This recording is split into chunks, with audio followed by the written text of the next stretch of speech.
Hello friend, welcome dream job अड्डा। आज की इस वीडियो में MP14 क्वेश्चन सीरीज का पार्ट 2 है। इसके पहले पार्ट 1 करा चुके हैं। यदि उन्हें नहीं जाकर देखा तो उसे जाकर देख लेना।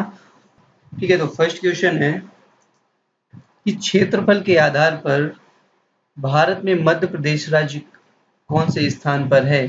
तो क्षेत्रफल के स्थान आधार पर जो मध्य प्रदेश का स्थान है वो है दूसरा स्थान। तो मध्य प्रदेश जो है वो दूसरे स्थान पे आता है। तो इसका जो करेक्ट आंसर हो जाएगा वो हो जाएगा बी ऑप्शन।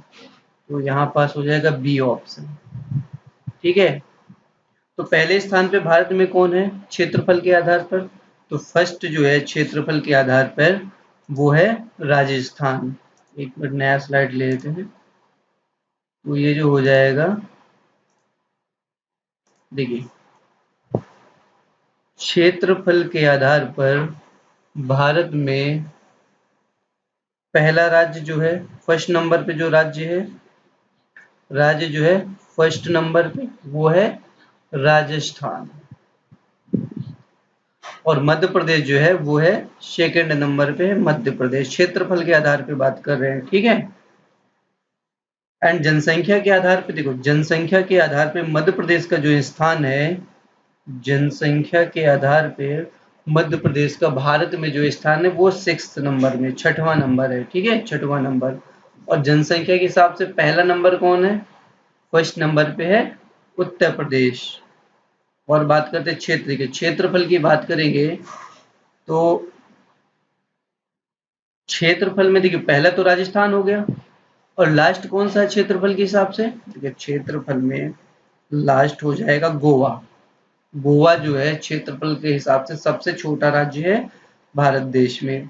और जनसंख्या में जो सबसे कम जनसंख्या किस राज्य की है, सबसे कम जनसंख्या जो हो जाएगी वो हो जाएगी सिक्किम की। सिक्किम की। ठीक है, और यहाँ पर कुछ पॉइंट और भी देख लीजिए। जो मध्य प्रदेश है, ठीक है, चलिए इतना ही काफी है। चलिए नेक्स्ट क्वेश्चन में चलते हैं। तो नेक्स्ट क्वेश्चन है इंदौर डिवीजन में कितने जिले हैं। तो इंदौर डिवीजन जो है इसमें 8 जिले हैं। तो देखिए मध्य प्रदेश जो है, मध्य प्रदेश में जो टोटल डिवीजन या संभाग हैं, टोटल डिवीजन ये संभाग हैं वो हैं 10 संभाग हैं। और टोटल जिले जो हैं वो मध्य प्रदेश में जिलों की संख्या है 52। तो यहाँ पर सर्वाधिक जिले जो हैं, देखिए संभाग में इंदौर संभाग जो है और जबलपुर संभाग है। जबलपुर संभाग, इन दो संभागों में 8-8 जिले हैं। इन दोनों में जिलों की संख्या 8-8 है। ठीक है, तो इस क्वेश्चन में इंदौर की पूछा है तो इंदौर में 8 जिले हैं। देखिए इंदौर में एक चीज और बात समझ लेना कि इंदौर संभाग जो है, इंदौर संभाग जो है, इंदौर संभाग इसमें सर्वाधिक जनसंख्या है। इंदौर संभाग की जनसंख्या जो है सर्वाधिक है। और जबलपुर संभाग जो है एरिया वाइज सबसे बड़ा संभाग है। तो ये क्षेत्रफल के हिसाब से सबसे बड़ा संभाग है जबलपुर, सबसे बड़ा। और जबलपुर के बारे में एक बात और समझ लेना कि जबलपुर में साक्षरता जो है, जबलपुर संभाग की साक्षरता भी टॉप में है। जबलपुर संभाग की साक्षरता में नंबर 1 है, सर्वाधिक साक्षरता है।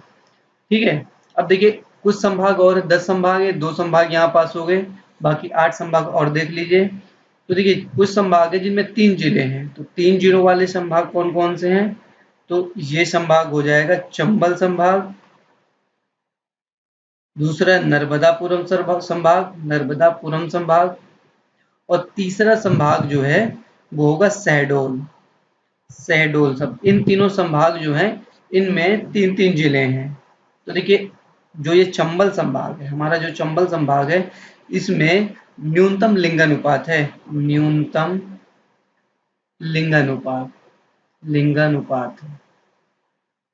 और जो ये शहडोल संभाग है, शहडोल संभाग की बात करेंगे तो सबसे कम क्षेत्रफल वाला संभाग है, सबसे कम क्षेत्रफल है इसका शहडोल संभाग का। और जनसंख्या भी शहडोल संभाग की सबसे कम है, जनसंख्या जो है वो सबसे कम है। तो हमारे पास 5 संभाग हो गए। ठीक है, एक मिनट नई स्लाइड ले लेते हैं तो थोड़ा सा स्पेस भी हो जाएगा, ठीक है। सो कितने संभाग हो गए? 5 हो गए, इंदौर, जबलपुर, चंबल, नर्मदापुरम और शहडोल, ठीक है। इसके बाद देखिए 4 जिलों का, 4 जिले किस संभाग में है? ये है रीवा संभाग। रीवा संभाग जो है उसमें 4 जिले हैं। एंड 5 जिलों वाले बात करेंगे, 5 जिलों की बात करेंगे, ये है ग्वालियर संभाग, ग्वालियर और भोपाल। ये 2 संभाग ऐसे संभाग हैं जिनमें 5-5 जिले हैं। इसके बाद 6 जिलों की बात करेंगे, 6 जिले हैं सागर संभाग में। सागर संभाग जो है उसमें है 6 जिले, और उज्जैन जो संभाग है उसमें 7 जिले, 7 जिले हैं उज्जैन संभाग में। तो ये हमारे 10 संभाग हो गए, और 2 संभाग जो है प्रस्तावित हैं। प्रस्तावित संभाग जो हैं वो 2 संभाग हैं जिनको प्रस्तावित रखा गया है। वो कौन है? रतलाम संभाग है और छिंदवाड़ा। ये 2 संभाग जो हैं उनको प्रस्तावित रखा गया है। ओके, तो चलिए नेक्स्ट क्वेश्चन पे चलते हैं। नेक्स्ट क्वेश्चन है 3rd नंबर, मध्य प्रदेश में न्यूनतम वर्षा कहाँ होती है? तो मध्य प्रदेश में जो सबसे कम वर्षा होती है वो होती है भिंड के गोहद में। तो ये ऑप्शन हो जाएगा हमारा सी ऑप्शन करेक्ट हो जाएगा। तो सर्वाधिक वर्षा कहाँ होती है? देखिए सर्वाधिक वर्षा वाले स्थान की अगर हम बात करेंगे, देखो सर्वाधिक वर्षा वाला स्थान जो होगा, सर्वाधिक वर्षा वाला स्थान, यदि हम स्थान की बात करेंगे तो ये है मध्य प्रदेश में पचमढ़ी है, ठीक है। एंड अगर बोला सर्वाधिक वर्षा वाला जिला, अगर जिले की बात करेंगे, सर्वाधिक वर्षा वाला जो जिला है वो जिला हो जाएगा बालाघाट डिस्ट्रिक्ट हमारा, बालाघाट जिला। और मध्य प्रदेश में अगर पूछ ले कि औसतन वर्षा कितनी होती है, तो मध्य प्रदेश में जो औसत वर्षा जो होती है, औसत वर्षा ये होती है 112, ठीक है।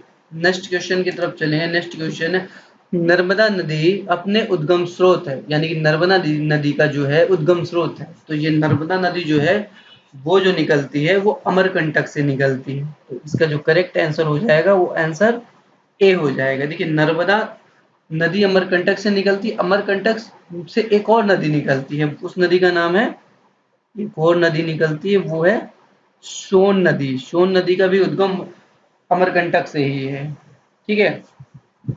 और ये अमर नर्मदा नदी जो है वो जबलपुर में धुआंधार जलप्रपात का निर्माण करती है, धुआंधार जलप्रपात का निर्माण करती है।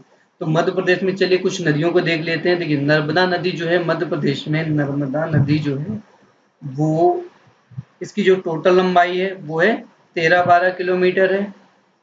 मध्य प्रदेश की सबसे बड़ी नदी है, सबसे बड़ी नदी मध्य प्रदेश की सब यही नर्मदा नदी है। और सेकंड नंबर है, देखिए दूसरे नंबर की नदी जो है मध्य प्रदेश में चंबल नदी है। चंबल नदी दूसरे नंबर की नदी है, और इसकी जो लंबाई है 965 किलोमीटर है, और इसका जो उद्गम होता है इंदौर से होता है, इंदौर की जना पाव पहाड़ी से इसका उद्गम होता है, जना पाव पहाड़ी से। 3rd नंबर की लंबी नदी जो मध्य प्रदेश की होगी वो है सोन नदी।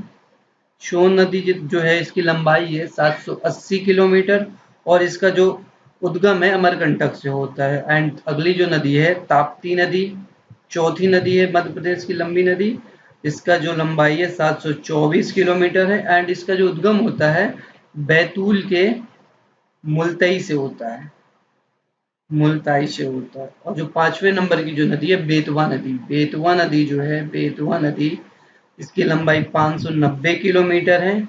ये बेतवा नदी का जो होता है उद्गम होता है रायसेन के कुमरा गांव से। एंड बेतवा नदी को जो है बुंदेलखंड की जीवन रेखा कहते हैं, इसको जो कहते हैं बुंदेलखंड की जीवन रेखा, बुंदेलखंड की जीवन रेखा। और नर्मदा नदी को मध्य प्रदेश की जीवन रेखा कहते हैं, इसको मध्य प्रदेश की जीवन रेखा, जीवन रेखा कहते हैं नर्मदा को। बुंदेलखंड की जो जीवन रेखा है उसे कहते हैं बेतवा नदी को। और बेतवा नदी में एक डैम बना हुआ है जो माता टीला का डैम, बहुत ही ज्यादा इंपॉर्टेंट डैम है माता टीला का dam. Okay, then Madhya Pradesh का हीरा उत्पादक जिला है। तो देखिए हीरा उत्पादक जिला जो इन क्वेश्चनों की बात करें तो इसमें जो है पन्ना है। हीरा जो है पन्ना के अलावा दो और डिस्ट्रिक्ट है जहां पाया जाता है। पन्ना के अलावा ये पाया जाता है छतरपुर में और सतना जिले में। इन दो जिलों में हीरा और पाया जाता है। ठीक है, देखिए अभ्रक की बात करते हैं। अभ्रक कहाँ पाया जाता है मध्य प्रदेश में? तो अभ्रक जो पाया जाता है बालाघाट एंड ग्वालियर में। बालाघाट और जो ग्वालियर है, बालाघाट और ग्वालियर में अभ्रक, मध्य प्रदेश के ग्वालियर और बालाघाट में अभ्रक पाया जाता है। देखिए तांबा, तांबा काफी इंपॉर्टेंट है, तो तांबा की बात करेंगे। तांबा जो है ये पाया जाता है बालाघाट एंड छिंदवाड़ा। बालाघाट और छिंदवाड़ा में तांबा पाया जाता है। इसके बाद देखिए लोहा कहाँ? लोहा जो होगा वो जबलपुर। लोहा जो है वो है जबलपुर में और कटनी। ये दो जिले हैं जो लोहा यहाँ पाया जाता है, कटनी में। ठीक है, नेक्स्ट अगर बात करेंगे टिन जो है, टिन पाया जाता है बैतूल में। बैतूल में। और जो सीसा है, ये भी काफी इंपॉर्टेंट क्वेश्चन है। सीसा जो पाया जाएगा होशंगाबाद और दतिया में। होशंगाबाद और पाया जाता है कहाँ? दतिया जिले में, सॉरी दतिया जिले में। ठीक है, ओके। ठीक है, विंध्याचल तापी ऊर्जा स्टेशन किस जिले में स्थित है? तो विंध्याचल तापी ऊर्जा स्टेशन जो है वो है सिंगरौली में। तो इसका जो करेक्ट आंसर हो जाएगा सी हो जाएगा। ठीक है, और ये जो विंध्याचल तापी ऊर्जा स्टेशन है वो सबसे बड़ा स्टेशन है। सबसे बड़ा तापी स्टेशन है जहाँ सबसे ज्यादा बिजली का उत्पादन होता है। तो सबसे छोटा कौन सा है? ये सबसे, अगर हम छोटे की बात करेंगे, छोटा तापी विद्युत ऊर्जा स्टेशन की बात करेंगे तो ये हो जाता है चांदनी ताप विद्युत केंद्र। चांदनी ताप विद्युत केंद्र। और ये है कहाँ? ये है बुरहानपुर में। चांदनी ताप विद्युत केंद्र है बुरहानपुर में। ठीक है, नेक्स्ट जो है देखिए सारणी। देखिए सारणी ताप विद्युत गृह है। सारणी ताप विद्युत केंद्र है, ये कहाँ है? ये सारणी बैतूल में। बैतूल में है, बैतूल सारणी में है। नेक्स्ट एक और देख लीजिए संजय गांधी ताप विद्युत गृह। ताप विद्युत गृह या केंद्र, ये कहाँ है? ये है मध्य प्रदेश के बिरसिंहपुर में। बिरसिंहपुर उमरिया डिस्ट्रिक्ट में। ठीक है, बिरसिंहपुर उमरिया, सॉरी यहाँ पास उमरिया में। ठीक है, नेक्स्ट क्वेश्चन जो है 7 नंबर क्वेश्चन है, मध्य प्रदेश में नेपा नगर किसके लिए जाना जाता है? तो नेपा नगर जो मध्य प्रदेश का है वहां पास है पेपर मिल है। देखिए अखबारी कागज की मिलें हैं। तो इसका जो आंसर हो जाएगा वो आंसर बी हो जाएगा।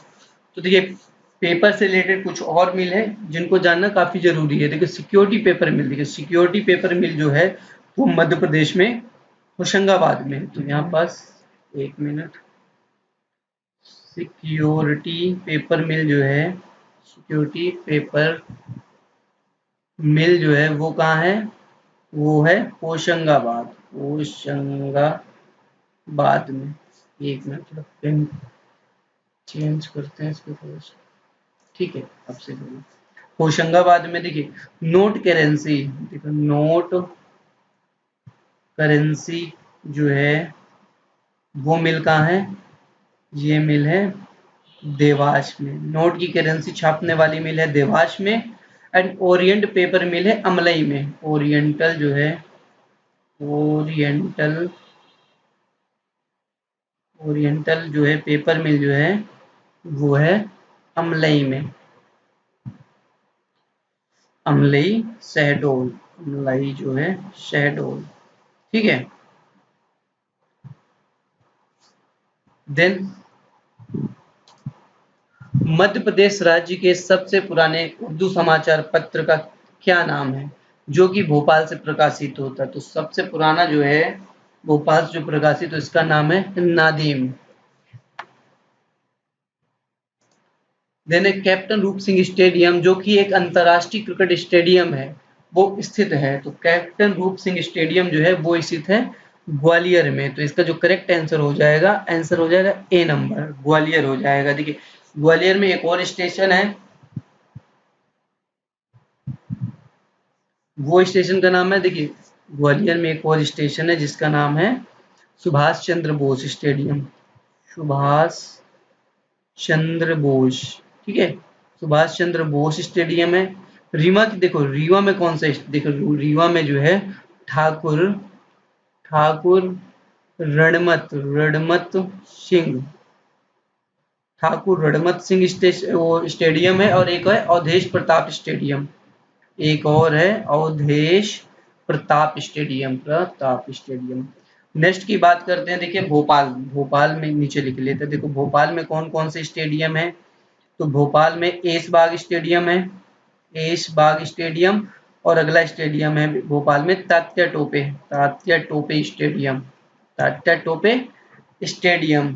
देखिए जबलपुर का हो गया, जबलपुर में लिख लीजिए। देखिए जबलपुर में जो स्टेडियम है, उस स्टेडियम का नाम है पंडित रविशंकर शुक्ल स्टेडियम, रविशंकर शुक्ल स्टेडियम है। शुक्ल स्टेडियम कहाँ है, जबलपुर में है। और कौन सा स्टेडियम बचा, इंदौर। देखिए इंदौर का स्टेडियम काफी ज्यादा इंपॉर्टेंट है, इससे क्वेश्चन बहुत ही ज्यादा। इंदौर में देखिए कौन कौन स्टेडियम है, मेनली इसमें 3 स्टेडियम है। होलकर स्टेडियम है, होलकर। अगला स्टेडियम है अभय खेल स्टेडियम है। और जो 3rd नंबर का स्टेडियम है यहाँ, वो है जवाहरलाल नेहरू स्टेडियम, जवाहरलाल नेहरू स्टेडियम। अब लगभग सारे स्टेडियम यहाँ पास कवर हो चुके हैं। चलिए नेक्स्ट क्वेश्चन की तरफ चलें। नेक्स्ट क्वेश्चन, मध्य प्रदेश की विधानसभा में कुल कितने सदस्य हैं। तो मध्य प्रदेश की जो विधानसभा में सदस्यों की संख्या है 230 सदस्य हैं, वर्तमान की बात करेंगे। और इनमें देखिए 230 सीटों में SC/ST के लिए रिजर्व हैं। तो यहाँ पास जो SC और ST और SC के लिए यहाँ 47 सीटें रिजर्व हैं, और SC के लिए जो सीटें हैं 35 सीटें रिजर्व हैं। तो मध्य प्रदेश में विधानसभा की 230 सीटें, और लोकसभा की सीटें कितनी है, मध्य प्रदेश में लोकसभा की जो कुल सीटें हैं वो सीटें 29 सीटें। इनमें भी SC/ST के लिए, देखो ST SC, इनमें क्या ST के लिए 6 हैं और SC के लिए 4 सीटें रिजर्व हैं।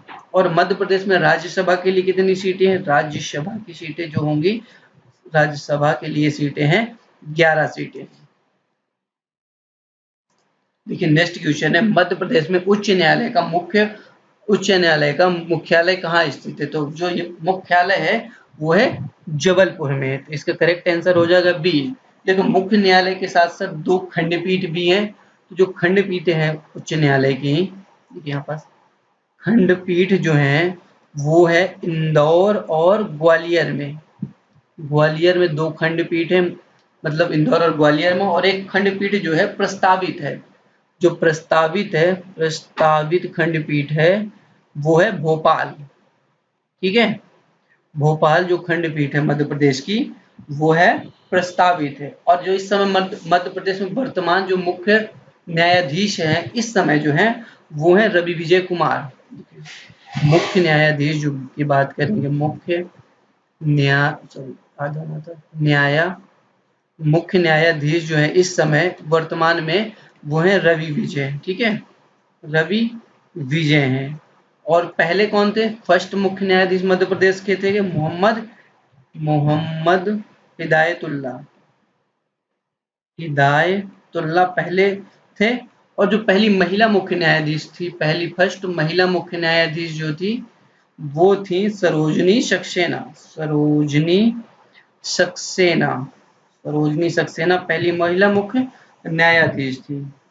और ये जो देखिए जबलपुर में बना कब था, ये बना था 1 नवंबर 1956 में। 1 नवंबर 1956 को मुख्य न्यायालय बनाया गया था जबलपुर में।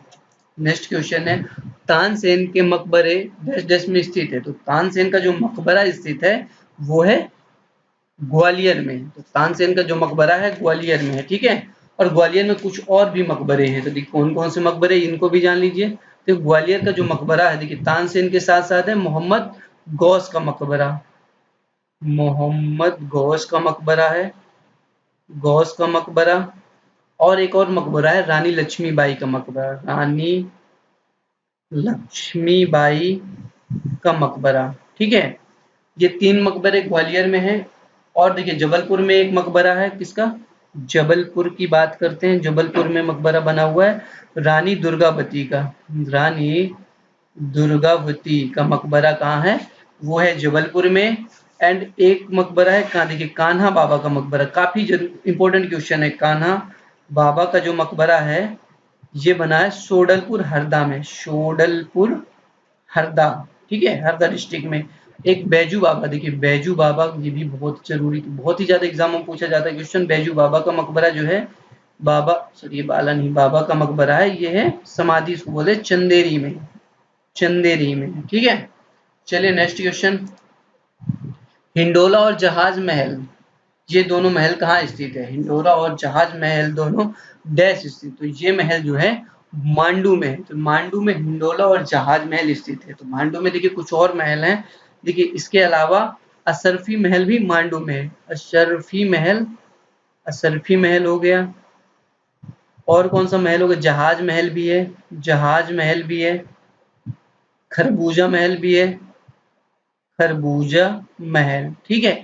ये महल मांडू में स्थित है।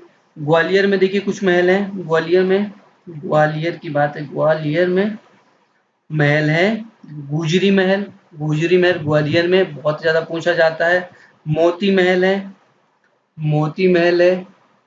और तीसरा महल यहाँ जो है जय विलास महल, जय विलास महल है, ठीक है, जय विलास महल है। और देखिए दतिया में, दतिया का भी देख लीजिए, दतिया में है सप्तखंडा महल, सप्तखंडा महल है दतिया में। और कौन सा महल है, देखिए चंदेरी में देख लीजिए, चंदेरी में 2 महल है, ठीक है, चंदेरी के 2 महल काफी इंपॉर्टेंट है। ये नौखंडा महल, नौखंडा महल है, और जो है हवा महल, हवा महल, ठीक है। इतने महल काफी हैं। चलिए फिर नेक्स्ट क्वेश्चन है, लास्ट क्वेश्चन है, 14 नंबर का क्वेश्चन है, मध्य प्रदेश की सबसे बड़ी जनजाति कौन सी है। तो मध्य प्रदेश की जो सबसे बड़ी जनजाति है वो भील जनजाति है, नंबर 1 पे भील है। और सेकंड नंबर में कौन सी जनजाति है, सेकंड नंबर में गोंड है, ये सेकंड नंबर पे है। और थर्ड नंबर की बात करेंगे, थर्ड नंबर में हो जाएगी कोलजन, ये थर्ड नंबर भी, ये थर्ड है। फर्स्ट नंबर ये भील हो गई, सेकंड गोंड हो गई, और थर्ड जो है वो हो गई कोल जनजाति, ठीक है। और कुछ जनजातियों के बारे में चलिए देख ही लेते हैं। तो चलिए यहाँ पास एक नया स्लाइड लेते हैं, मैप के माध्यम से कुछ जनजातियों को और हम दिखाते हैं, ठीक है। तो देखिए सबसे पहले मध्य प्रदेश का एक मैप बना लेते हैं, मैप के हिसाब से ही चीजें थोड़ा सा इजीली लगती हैं। एक मिनट, ऐसा मैप, ठीक है, शो,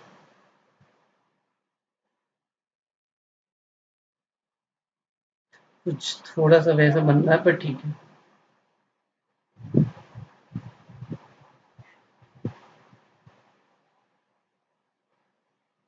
ओके, मध्य प्रदेश का मैप ऐसा है, ठीक है। तो देखिए सबसे इंपॉर्टेंट जनजाति देखिए कौन सी है, इस साइड है भील, मध्य प्रदेश के पश्चिमी एरिया में भील पाई जाती है। और भील कौन कौन जिले में, धार, झाबुआ और अलीराजपुर, इन 3 जिलों में, अलीराजपुर, इन 3 जिलों में पाई जाती है भील जनजाति, ठीक है। और देखिए पश्चिमी क्षेत्र, पूर्वी क्षेत्र की बात करेंगे, तो पूर्वी क्षेत्र की बात करेंगे, देखिए यहाँ पास एक बैगा जनजाति है, बैगा जनजाति जो है वो पाई जाती है डिंडोरी, देखिए यहाँ पास डिंडोरी, मंडला और बालाघाट, ये है डिंडोरी डिस्ट्रिक्ट, डिंडोरी, मंडला एंड बालाघाट, ये है बालाघाट, बालाघाट, इन तीनों जिलों में पाई जाती बैगा जनजाति पाई जाती है, ठीक है। और दक्षिणी क्षेत्र की बात करेंगे, दक्षिणी एरिया में यहाँ पास है बैतूल और ये हो जाएगा छिंदवाड़ा, ठीक है, छिंदवाड़ा। देखो छिंदवाड़ा में कौन सी पाई जाती, भारिया जनजाति जो है, भारिया जनजाति वो पाई जाती है छिंदवाड़ा में। और जो कोरकू जनजाति है, कोरकू जनजाति ये पाई जाती बैतूल और छिंदवाड़ा दोनों में पाई जाती है। ठीक है, नेक्स्ट देखिए भीष की बात करें, रायसेन जो था यहाँ पाई जाती है पारधी जनजाति जो पाई जाती है वो रायसेन में पाई जाती है। एंड यहाँ पर देखिए खैरवार जनजाति ये पाई जाती है पन्ना और छतरपुर में। तो यहाँ पर छतरपुर एंड पन्ना इन दो जिलों में पाई जाती है खैरवार जनजाति। और एक जनजाति है शहारिया, देखिए शहारिया जनजाति जो पाई जाती है वो पाई जाती, देखिए भिंड, मुरैना, श्योरपुर, ग्वालियर और ये है शिवपुरी, इन 5 जिलों में पाई जाती है शहरिया जनजाति। यहाँ से लिख ही देते भिंड, मुरैना, श्योरपुर ये है, ऐसे ग्वालियर है यहाँ पास। ठीक है, यहाँ लगी दतिया, यहाँ पास ये है शिवपुरी, इन जिलों में पाई जाती है ये जनजाति। ठीक है, देखिए श्योरपुर काफी ज्यादा न्यूज में इस समय, इसलिए इससे क्वेश्चन बनना बहुत ही ज्यादा जरूरी है कि श्योरपुर में चीते बसाए जा रहे हैं और ये चीते जो अफ्रीका के नामीबिया से लाए गए हैं। तो चलिए इस वीडियो में बस इतना ही। अगर वीडियो पसंद आ रही है तो चैनल को सब्सक्राइब जरूर करना और नेक्स्ट पार्ट यानी कि पर डे 5 बजे वीडियो का एक पार्ट आएगा ही आएगा जब तक एग्जाम हो नहीं जाते हैं। तो चलिए